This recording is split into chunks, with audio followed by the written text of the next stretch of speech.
पहुंची जो विभिन्न वर्गर भत्ता बढ़िबा 3000 टंका को भत्ता वृद्धि करने पे वर्तमान सरकार चिंता करछंती विभिन्न।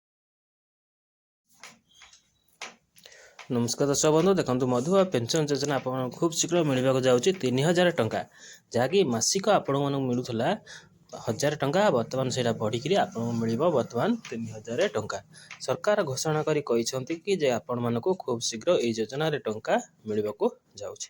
तेणु आपण मैंने मधुआ पेंशन योजना मासक 1000 टंका पाते मासिक भत्ता विभिन्न भत्ता विधवा भत्ता वार्धक्य भत्ता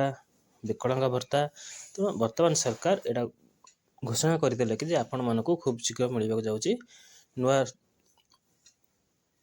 3000 टंका जहाँफल समस्त पेंशन भोगी पाइपर तर सुविधा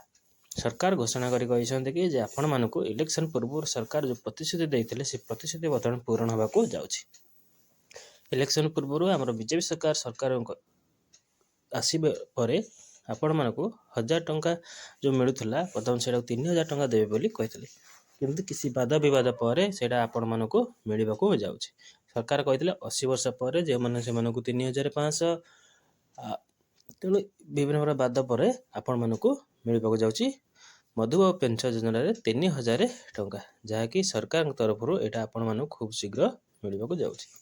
तो आज न्यूज कहूँ बढ़ला मधुआ पेंशन योजना टंका एवं मिल आपण मानक 3000 टंका सरकार आगुरी घोषणा करते खूब शीघ्र यहाँ आम सरकार को आसिले यहाँ लागू करूँ तेणु सरकार जो घोषणा करदे ठीक अच्छे केबे लागू हम कही ना कि सरकार यहाँ निहाती देवे तेणु बिफोर बजेट रे आपन कहले 500 आफ्टर बजेट 3000 3500 हो तेणु आपण मानक यही दिन ठारू मिल केबे मिल सरकार घोषणा कर खूब शीघ्र मिलवाक जाऊँगी समस्त प्रोसेस चालू रही आपण मानक खूब शीघ्र